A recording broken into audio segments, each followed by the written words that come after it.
외신 소식과 리뷰를 전해드리는 BK 뉴스입니다. 오늘 이낙연 총리가 일왕 즉위식을 포함한 일본 일정을 소화하기 위하여 일본으로 향할 것이라는 보도가 있었는데요. 이에 대해 한국의 언론들과 일본의 언론들은 대부분 부정적인 뉘앙스를 띠고 있는 상황입니다. 문제 해결을 이뤄내지 못할 것이라는 의견이 대세인 듯한데요.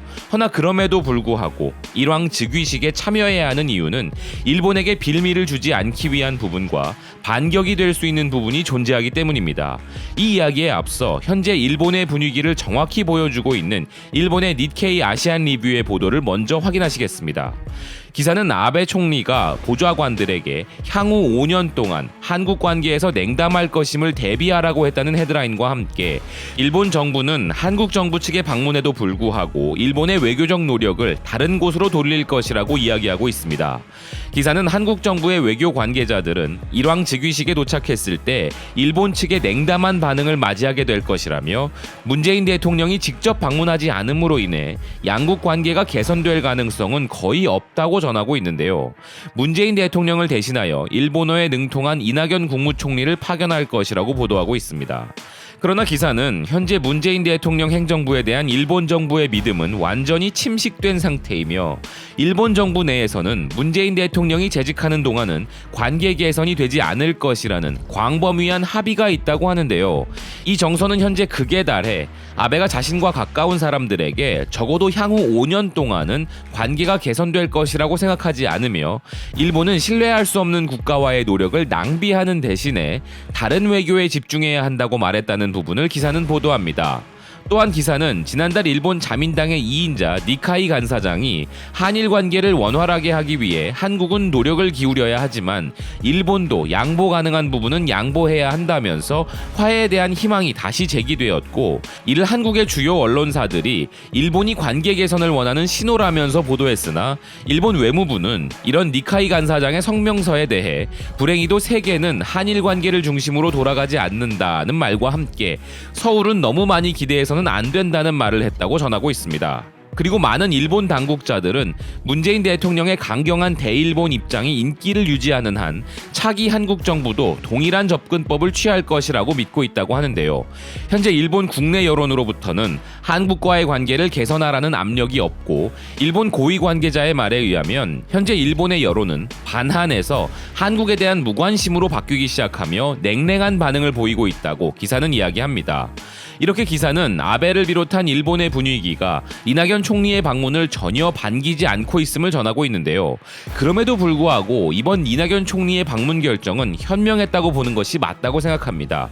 우리 국민 정서적으로만 보면 한국에 대한 도발을 멈추지 않고 더욱 강경하게 나오는 아베 내각이 존재하는 일본에 왕인지 누군지가 즉위하던 말던 상관없는 것이 맞고 BK 뉴스도 당연히 이에 적극 동의합니다.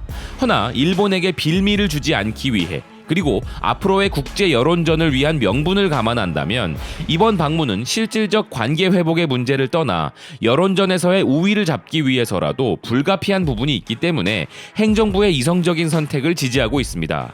우선 빌미라는 것은 이전 1990년 11월에 현 나루히토 일왕의 아버지인 아키히토 일왕의 즉위식 당시 노태우 정부는 강영훈 총리를 사절단 대표로 참석시켰었기 때문에 다른 나라에 갖다 대는 잣대와 한국에 대한 잣대는 다르게 가져가는 일본의 정서상 이번 즉위식에 있어 한국 정부의 총리급 이하의 방문은 일본에 대한 무시라는 해석을 하여 외교적 빌미로 삼을 것이 뻔하기 때문입니다.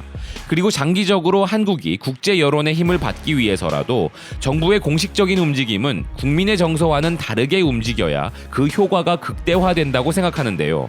정부는 화해를 위한 대외적 노력을 하는 모습을 계속 보여주는 것이 외교적 관점에서 유리하다고 생각합니다. 현재 WTO에서 이 한일 문제에 대한 공방이 시작됐고 11월 지소미아 종료일이 다가오는 이 상황에 미국은 물밑에서 양국에게 더욱 압박을 해올 것인데 우리가 공식적으로 이런 모습을 보인 것으로 인해 한국은 할 만큼 했다라는 명분을 가져갈 수 있을 것입니다. 한일 관계에 있어 미국의 국익을 기준으로 하여 한국이 일방적으로 양보하는 일이 다시는 벌어져선 안 될 것이기 때문에 우리의 자발적인 일본에 대한 대항과 관련한 모든 움직임과는 별개로 정부의 움직임은 국제적 기준의 외교에 어긋나지 않는 행위를 보여주고 역으로 일본은 외교적 비난을 받는 분위기를 조성하는 것이 현명하다고 생각합니다. 국제적으로도 한국이 이렇게까지 하는데 일본이 잘못하고 있다는 분위기를 만들어야 하는 것이죠. 어떤 일이 있어도 한일 관계 회복을 위해 한국만 양보하는 것으로 끝나는 상황을 막아야 할 것이기에 정부는 외교적인 부분에서 명분을 얻는 정부의 역할을 하고 우리는 우리의 자발적인 일본에 대한 저항을 이어나가는 다차원의 전략이 유리할 것이라는 의견입니다. 지금까지 BK 뉴스였습니다. 시청해주셔서 감사드립니다.